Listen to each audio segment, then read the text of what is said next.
दोस्तों नमस्कार। हम आईपीएल का एक और मुकाबला कवर करेंगे जो कि आरसीबी और एसआरएच के बीच आज शाम 7:30 बजे से एकना क्रिकेट स्टेडियम में मुकाबला खेला जाएगा। अब बात करेंगे हम इस मैच के पिच रिपोर्ट की। दोस्तों इस वीडियो में मैं आपको पिच रिपोर्ट, दो प्रकार के वेन्यू रिकॉर्ड, एक ओवरऑल रिकॉर्ड, उसके बाद जो आईपीएल 2025 में यहाँ टी20 मुकाबले खेल गए उनका रिकॉर्ड, ठीक है ना। और इन 6 मुकाबलों में विकेट कितने गिरे हैं टोटल, फर्स्ट इनिंग में कितने विकेट गिरे हैं, सेकेंड इनिंग में कितने विकेट गिरे हैं, और जो विकेट गिरे हुए हैं उनमें पेसर और स्पिनर ने कितने विकेट लिए हैं, ताकि आपको एक आइडिया हो कि हाँ भाई इस इनिंग में ये बॉलर ने ज़्यादा विकेट लिए हैं और सेकेंड इनिंग में इन्होंने ज़्यादा विकेट लिए हैं, ठीक है, ताकि आपको बॉलर का सिलेक्शन करने में थोड़ा सा आसानी हो। उसके बाद बात करेंगे स्कोरिंग पैटर्न की, दो प्रकार के वेन्यू मैचेस समझाऊंगा, ठीक है, ताकि आपको आइडिया हो कि इस ग्राउंड पर इस प्रकार के मुकाबले हो रहे हैं और आपको किस प्रकार से टीम बना के आप चल सकते हैं, ठीक है ना। यहाँ पर हाई स्कोरिंग और लो स्कोरिंग दोनों प्रकार के होते हैं और दोनों इन जो दो टीमों के बीच आज मुकाबला खेला जा रहा है उन दोनों के टीमों के बेस पर हम इस मुकाबला कैसा हो सकता है तो इस तरीके का हम आपको बताएंगे। उसके बाद बात करेंगे हम प्लेइंग 11 की। प्लेइंग 11 में आपको पता चलेगा कि कौन सा प्लेयर किस नंबर पर बल्लेबाजी करने आता है और उसकी करंट की फॉर्म क्या चल रही है। तो बात करेंगे पिच रिपोर्ट की। तो यहाँ की जो विकेट है एक बैलेंसिंग विकेट है, यानी कि बल्लेबाजी के लिए ठीक ठाक कंडीशन निश्चित तौर पर यहाँ पर रहती हैं, ठीक है, चाहे फर्स्ट इनिंग हो या सेकेंड इनिंग हो। यहाँ पर फर्स्ट इनिंग की तुलना में सेकेंड इनिंग में बल्लेबाजी के लिए अच्छी कंडीशन रहती हैं, ठीक है ना। यहाँ पर जो भी टीम टॉस जीतती है वो बल्लेबाजी सेकेंड करना पसंद करती है, क्योंकि यहाँ मैक्सिमम जो मुकाबले होते हैं वो चेज हो ही जाते हैं, चाहे वो हाई स्कोरिंग बने या लो स्कोरिंग, ठीक। अगर मैं बात करूँ बल्लेबाजी में तो यहाँ पर आप टॉप ऑर्डर और मिडिल ऑर्डर दोनों प्रकार के जो बल्लेबाज हैं उन पर फोकस करके चल सकते हैं। बात करें अगर गेंदबाजी की, तो गेंदबाजी में ऐसा है यहाँ पर पेसर बॉल ज़्यादा विकेट लेते हैं, फर्स्ट इनिंग हो या सेकेंड इनिंग हो। खासतौर फर्स्ट इनिंग में थोड़ा सा ज़्यादा विकेट गिरते हैं, सेकेंड इनिंग में थोड़ा सा कम विकेट गिरते हैं और पेसर बॉलर मैक्सिमम विकेट लेते हैं, ठीक है ना। यहाँ पर आपको 4 से लेकर 6 या 5 से लेकर 7 विकेट औसतन यहाँ पर गिरते हैं, ज़्यादा विकेट भी नहीं गिरते हैं, ठीक है। और स्पिनर की बात करें तो एक आध विकेट वो भी लेते हैं, ठीक। एक टिप्स जो मैं आपको हमेशा देता हूँ, अगर आपको समय पर सपोर्ट नहीं मिल पाती है तो कप्तान टॉस जीतने के बाद क्या कर रहा है, पहले बैटिंग कर रहा है या बॉलिंग कर रहा है, आप उसके डिसीजन को अपना आधार बनाकर भी टीम में प्लेयर का सिलेक्शन कर सकते हैं, ठीक है। अब बात करेंगे हम वेन्यू रिकॉर्ड की। वेन्यू रिकॉर्ड की बात करें तो अब तक इस ग्राउंड पर टोटल 22 टी20 मुकाबले खेले गए हैं, जहां बैटिंग फर्स्ट करने वाली टीम 9 बार तो वहीं बैटिंग सेकंड करने वाली टीम 13 बार यहाँ अपने मुकाबले जीती है। एवरेज स्कोर 169 का है। अगर 22 में से 13 बार बैटिंग सेकंड करने वाली टीम जीत रही है तो हम ये कह सकते हैं कि जो टीम बैटिंग सेकंड करेगी उसके जीतने के चांसेस ज़्यादा रहेंगे। लेकिन बैटिंग फर्स्ट करने वाली टीम भी 9 बार जीती है तो हम ये नहीं कह सकते कि जो टीम बैटिंग फर्स्ट करेगी वो नहीं जीत सकती, ठीक है ना। कौन सी टीम मुकाबला जीतेगी वो कई बातों पर निर्भर करता है कि किन किन टीमों के बीच मुकाबला खेला जा रहा है, उन दोनों टीमों के प्लेयरों की फॉर्म क्या चल रही है, बैट्समैनों की फॉर्म और अपोजिशन के बॉलरों की फॉर्म क्या चल रही है, ठीक है ना। उनकी फॉर्म के बेस पर यह मुकाबला किस प्रकार का हो सकता है, ठीक है ना। और इस ग्राउंड ये ग्राउंड कैसा है, ये हाई स्कोरिंग है, लो स्कोरिंग है, एवरेज स्कोर वाला मुकाबला हो रहा है और विकेट से मदद मिली है तो पेसर को फर्स्ट इनिंग में कितनी मदद मिली है, सेकेंड इनिंग में स्पिनर को कितनी मदद मिली है, बॉलर। तो ये तमाम चीज़ों को आपको ध्यानपूर्वक टीम को सेट करना पड़ेगा, उसके बेस पर ही आप क्या बना सकते हैं, एक अच्छी टीम बना सकते हैं, ठीक है ना। एक पॉजिटिव पॉइंट है, एक नेगेटिव पॉइंट है, आपको लगेगा कि भाई ऐसा हो सकता है, अगर ऐसा नहीं हुआ होगा उसके अपोजिट भी आप टीम बनाकर चल सकते हैं। उसके बाद बात करेंगे आईपीएल 2025 की। तो 6 मुकाबले अब तक इस ग्राउंड पर खेले गए हैं। बैटिंग फर्स्ट करने वाली टीम 1 बार तो वहीं बैटिंग सेकंड करने वाली टीम 5 बार यहाँ अपने मुकाबले जीती है। आप समझ सकते हैं कि यानी कि जो टीम बैटिंग सेकंड करेगी उसके 80% मुकाबला जीतने के चांसेस रहेंगे। एवरेज स्कोर 174 है, यानी कि यहाँ पर बल्लेबाज के लिए अच्छी कंडीशन रहती हैं, ठीक हो गया। इन 6 मुकाबलों में इस रिकॉर्ड से क्लियर है कि जो टीम बैटिंग सेकंड करेगी उसके जीतने के चांसेस हाई रहेंगे। हाँ, आप इस बात को ध्यान में रखें।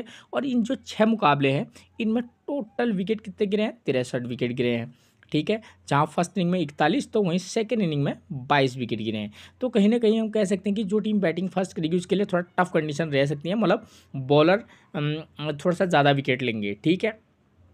ठीक, कंडीशन तो खैर बल्लेबाजी फर्स्ट में भी ठीक ठाक ही रहती हैं, लेकिन सेकेंड इनिंग में विकेट यहाँ पर देखिए केवल 22 विकेट गिरे हैं, ठीक है। और फर्स्ट इनिंग में पेसर ने लिए हैं 29 विकेट तो स्पिनर को महज 9 विकेट मिले हैं। फर्स्ट इनिंग में सेकेंड इनिंग में पेसर ने लिए हैं 8 विकेट तो स्पिनर ने 13 विकेट लिए हैं, ठीक है। हमारे लिए पेसर बॉलर फर्स्ट इनिंग में ज़्यादा इंपॉर्टेंट रोल प्ले करेंगे, इस बात को ध्यान में रखिएगा। सेकेंड इनिंग में 13 विकेट स्पिनर ने लिए हैं तो मे बी आप ट्राई करना चाहेंगे तो स्पिनर को भी ट्राई करके चल सकते हैं, ठीक है। एक पेसर बॉलर के साथ भी किसी किसी मुकाबले में आप जा सकते हैं। ठीक है। अब स्कोरिंग पैटर्न की बात करूँ तो यहाँ पर अधिकतर मुकाबले जो होते हैं वो 160 के अराउंड वाले मुकाबले होते हैं और कुछ मुकाबले 180 के प्लस वाले भी रहते हैं। तो दोनों प्रकार से आप टीम बनाकर चल सकते हैं, ठीक है। अब बात करेंगे वेन्यू मैचेस की, तो यहाँ पर देखिए आपको समझ में आ जाएगी कि यहाँ पर इस ग्राउंड पर किस प्रकार के मुकाबले होते हैं। तो देखिए वेन्यू मैच है 19 मई 2025 को खेला गया था। लखनऊ ने फर्स्ट इनिंग में 205 रन बनाए, विकेट कितने हैं 7, और एसआरएच ने उसे कोई चेज कर लिया है, ठीक है, 4 विकेट के नुकसान पर, ठीक। पावर प्ले में 0 विकेट, पावर प्ले में 1 wicket, pacer 4 wicket, pacer 2 wicket, spinner 1 और 2, ठीक है। अगर मैं इस प्रकार का भी यहाँ पर मुकाबला होता है जहाँ पर हाई स्कोरिंग होने के बावजूद भी टीम आसानी से चेज कर लेती है, ठीक है। और दूसरा क्या है, यहाँ पर जो मुकाबला है ये लो स्कोरिंग वाला मुकाबला, यानी कि एवरेज स्कोर वाला 160 के अराउंड। एलएसजी ने 159 रन बनाए, विकेट कितने गिरे 6, और दिल्ली ने उसको आसानी से चेज कर लिया है, ठीक है। और पावर प्ले में 0 विकेट, 1 विकेट, 6 विकेट पेसर ले रहे हैं, पेसर को 0 विकेट, स्पिनर को 2 विकेट। तो इस प्रकार के भी यहाँ पर मुकाबले होते हैं, ठीक है। आप ये मत सोचिए कि हर मुकाबला जो होता है वो यहाँ 200 वाला भी होता है, लेकिन हाँ कुछ मुकाबले इस तरीके की ये 60 हो, भले ही वो 170 में सिमट जाए टीम, तो इस प्रकार के भी मुकाबले होते हैं। लेकिन सेकेंड इनिंग में जो भी टीम बल्लेबाजी करेगी उसको हमेशा बेनिफिट रहा है, ठीक है। एक ही मुकाबला जो है जिस टीम ने बैटिंग फर्स्ट की है वो जीती है, ठीक है। तो अगर हम टीम बनाकर चलें तो यहाँ पर हम एक औसतन टीम बना के चलते हैं, तो हम इसी मुकाबले को पकड़ते हैं। हम ये मान के चलते हैं कि 180 के समथिंग का अगर स्कोर होगा तो तब हम उस कंडीशन में किस प्रकार से टीम बनाकर चल सकते हैं, ठीक हो गया। तो इस वाले मैच में को अगर ध्यान में रखें, हमको एक पता है कि यहाँ पर 2 ही प्रकार के मुकाबले होते हैं, एक एवरेज स्कोर वाले और एक थोड़ा सा हाई स्कोर। और पावर प्ले में यहाँ औसतन विकेट गिरने के चांसेस मैक्सिमम 1 विकेट, ठीक है ना, उतने ज़्यादा संभावना नहीं रहती है। 0 से 1 विकेट ही यहाँ, चाहे फर्स्ट इनिंग हो या सेकेंड इनिंग हो, पावर प्ले में कम ही विकेट गिरते हैं, ठीक है। तो यहाँ पर क्या देखेंगे आप, बैटिंग के लिए अच्छी कंडीशन है, ठीक है। एक टीम बनाएंगे आप जब बल्लेबाजी के लिए अच्छी कंडीशन है, एक टीम बनाएंगे अगर थोड़ा सा टफ कंडीशन रहती है जब फर्स्ट इनिंग में बल्लेबाजी के लिए। 2 ही प्रकार की यहाँ पर कंडीशन भी रहती हैं, ठीक है। बहुत ज़्यादा टफ नहीं रहती, लेकिन हाँ थोड़ा बहुत दिक्कत आती है। जब आपको लगेगा, मैं यहीं पर बता देता हूँ, जब आपको लगेगा कि भाई बल्लेबाजी के लिए अच्छी कंडीशन है, ठीक है, तो उस कंडीशन के लिए आप टीम में क्या करते हैं, दोनों ओपनरों को भी उनके फॉर्म के बेस पर पिक करके चल सकते हैं।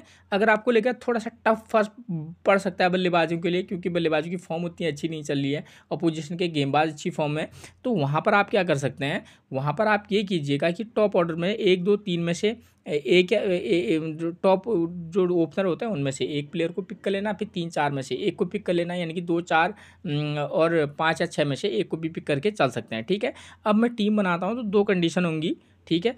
मैं पहले बनाऊंगा कि जब टीम बल्लेबाजी के लिए ठीक ठाक कंडीशन हो, मतलब अच्छी कंडीशन रहे, तो यहाँ पर 2 कंडीशन होगी, या तो आरसीबी बैटिंग फर्स्ट करेगी या एसआरएच। तो पहले मैं ये मान के चलता हूँ अगर एसआरएच बैटिंग फर्स्ट करेगी तब हम किस प्रकार से टीम बनाकर चल सकते हैं। हमको पता है बल्लेबाजी के लिए ठीक कंडीशन है, ठीक है, पावर प्ले में 1 विकेट गिर सकता है। तो आरसीबी की तरफ से ओपनर आते हैं कौन, जैकब बैथल, ठीक है, लेफ्ट आर्म ऑर्थोडॉक्स और लेफ्ट हैंड बल्लेबाजी करते हैं। और फॉर्म की बात करें 55 12 51 रन 10 रन, तो एक ठीक ठाक डिसेंट फॉर्म चल रही है जैकब की।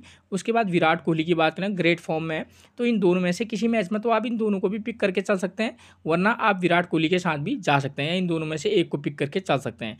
विराट कोहली को भी हर मैच में पिक मत ही करना, और किसी में एक मैच में थोड़ा रिस्क लेकर ड्रॉप भी कीजिएगा, ठीक है। प्लेयर ही है, अच्छी फॉर्म में रहते हैं, लेकिन कोई एक दिन बुरा भी रहता है। देवदत्त पट्टिकल उतने ट्रस्टेबल प्लेयर इस सीज़न लगे नहीं, ठीक है। अगर आज कोई नॉक अच्छी खेलते हैं वो बात की बात है, उसका एक ही रीज़न है, खासतौर पर सेकंड इनिंग में आप इनको ज़्यादा ट्राई करके चल सकते हैं। मैं इसलिए कह रहा हूँ क्योंकि फर्स्ट इनिंग में सेकंड इनिंग में बल्लेबाजी के लिए अच्छी कंडीशन है, लेकिन सेकंड इनिंग में थोड़ा सा अच्छी कंडीशन है, तो ऐसे प्लेयर पर रिस्क लिया जा सकता है, बस ऐसी वाली बात है। बाकी आप चाहें तो आपको ड्रॉप करके भी चलिएगा।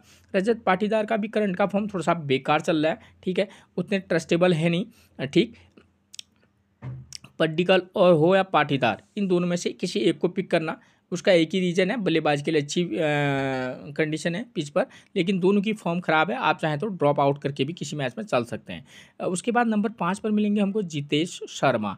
जितेश शर्मा की बात करूं तो करंट का फॉर्म इनका अच्छा है, पर बल्लेबाजी इनको मैक्सिमम टाइम मिलती नहीं है, तो इस प्लेयर पर ट्रस्ट किया जा सकता है। टिम डेविड और जितेश शर्मा, ये 2 प्लेयर हैं, ठीक है ना। खासतौर पर फर्स्ट इनिंग में हमारे लिए ज़्यादा इंपॉर्टेंट रहेंगे, सेकेंड इनिंग में विकेट कम गिरते हैं, तो उस कंडीशन में आप इनमें से किसी को पिक भी कर सकते हो और ड्रॉप भी कर सकते हो। कंडीशन देख लेना कि भाई सेकंड इनिंग में क्या कंडीशन है बल्लेबाजी के लिए और फर्स्ट इनिंग में क्या है, वो मैं आपको बता चुका हूँ। उसके बाद रोमारियो शेफर्ड नंबर 7 पर मिलते हैं। इस वाले मैच में रोमारियो शेफर्ड कितना इम्पैक्ट छोड़ेंगे वो कहने की बात, वो थोड़ा सा अलग बात है, क्योंकि यहाँ पर क्या है, टीम फर्स्ट इनिंग में बल्लेबाजी करे तो मान भी सकते हैं कि चलो रोमारियो फर्स्ट शेफर्ड को ले लें। सेकंड इनिंग में विकेट उतने ज़्यादा गिर नहीं रहे हैं तो उनको उसमें ड्रॉप करके भी चल सकते हैं, इस बात को भी ध्यान में रखना, ठीक है। कुणाल पांड्या एक एक विकेट के साथ आगे हमेशा एक एक दो दो विकेट ले रहे हैं, ठीक है, बॉलिंग सेक्शन में। तो बॉलिंग सेक्शन में जाने से पहले मैं ये देख लेता हूँ कि सेकेंड इनिंग में क्या है हाल समाचार। तो देखिए यहाँ पर क्या है महोदय कि सेकेंड इनिंग में पेसर 2 विकेट, स्पिनर 2 विकेट ले रहा है, और सेकेंड इनिंग में स्पिनर तो तब भी एक आध विकेट ज़्यादा ले लेते हैं, लेकिन पेसर को उतनी मदद नहीं है। तो अगर रिस्क लेंगे तो किसी मैच में कुणाल पांड्या को एक मैच में पिक, तो किसी में ड्रॉप जरूर कीजिएगा। Bhuvneshwar Kumar 0 wicket 3 wicket 1 wicket 0 wicket 3 wicket, मतलब ये इनका करंट का फॉर्म है, अप और डाउन वाला मामला है इनका भी, ठीक है। अगर चाहे तो किसी एक मैच में ट्राई कर सकते हैं सेकेंड इनिंग में खास तौर पर, ठीक है, जब बॉलिंग कराएंगे, क्योंकि सेकंड इनिंग में चेज करना है यहाँ पर बल्लेबाजी के लिए अच्छी कंडीशन है, तो उस कंडीशन में आप इनको क्या कर सकते हैं, ड्रॉप करके भी चल सकते हैं। फर्स्ट इनिंग में थोड़ा सा इंपॉर्टेंट रह सकते हैं, बस इतनी सी बात है। लुंगी एंडगी लगातार ग्रेट फॉर्म में है, तो इस फॉर्म के साथ इस ऐसे बॉल को पिक करके जा सकते हैं। यश दयाल भी लगभग हर मैच में 1 से 2 विकेट लेते हैं, तो लगभग आप ट्राई करके चल सकते हैं। लुंगी एंडगी हो गया, एनगीडी और यश दयाल में से, ठीक। अब बात आती है सुयश शर्मा की, आप चाहें तो बतौर इम्पैक्ट प्लेयर रख सकते हो, वरना ड्रॉप करके भी चल सकते हैं। अब बात करें तो दूसरी कंडीशन क्या होगी, एसआरएच अगर बैटिंग फर्स्ट करेगी, तो एसआरएच की तरफ से हमको पता है दोनों ओपनर उनके अच्छे हैं, ठीक है। तो यहाँ पर एसआरएच की तरफ से ओपनर आते हैं कौन, अथर्व टाइडे जो पिछले मैच में आए थे, और अभिषेक शर्मा। टाइडे की जो करंट की फॉर्म है वो थोड़ी सी बेकार है, अभिषेक शर्मा जो है ज़बरदस्त फॉर्म में है, ठीक है, लेकिन क्या है कि यहाँ पर को दिक्कत भी हो सकती है, ठीक। आप किसी में पिक करना तो ड्रॉप करके भी जरूर चलिएगा अभिषेक शर्मा को। ईशान किशन का कोई भरोसा नहीं है, कब फायर करें, बल्लेबाज अच्छे हैं, किसी में पिक करना तो ड्रॉप भी निश्चित तौर पर करके चलना। क्लासन नो डाउट एक अच्छी पिक रह सकते हैं। कुमेंदु मेंडिस जो कि नंबर 5 पर आपको मिलेंगे, ठीक है, करंट की फॉर्म ठीक ठाक है, ठीक है, तो किसी में पिक तो किसी में ड्रॉप निश्चित तौर पर करना। अनिकेत वर्मा अभी तक कोई खास प्रदर्शन किया नहीं है, अगर इस वाले मुकाबले में कुछ अलग कर दे वो बात की बात। उसके बाद एनके रेड्डी, इनको काफ़ी दूर फेंक दिया गया है, करंट का फॉर्म इनका भी थोड़ा सा बेकार चल रहा है। पिच जो है बल्लेबाजी के लिए अच्छी कंडीशन है, तो ऐसे मैचेस में जो प्लेयर अच्छे हैं और उनकी फॉर्म ख़राब चल रही है तो उन पर ज़्यादा फोकस करके चलना। पैट कमिंस की बात करूँ तो पैट कमिंस की बात करें तो करंट का फॉर्म ठीक ठाक है, ऐसी कोई गलत वाली बात तो नहीं है, लेकिन हाँ फर्स्ट इनिंग में आप ये बॉलिंग कराएंगे तो पिक करके चल सकते हैं। हर्षल पटेल भी लगभग एक एक विकेट के साथ ही आगे बढ़ रहे हैं। हर्ष दुबे एक ही मैच आईपीएल का खेला है, 1 विकेट लिया हुआ है, लेफ्ट आर्म ऑर्थोडॉक्स है, स्पिनर को यहाँ पर सेकेंड इनिंग में थोड़ा बहुत मदद है, ठीक है, तो किसी एक मैच में ट्रैक किया जा सकता है।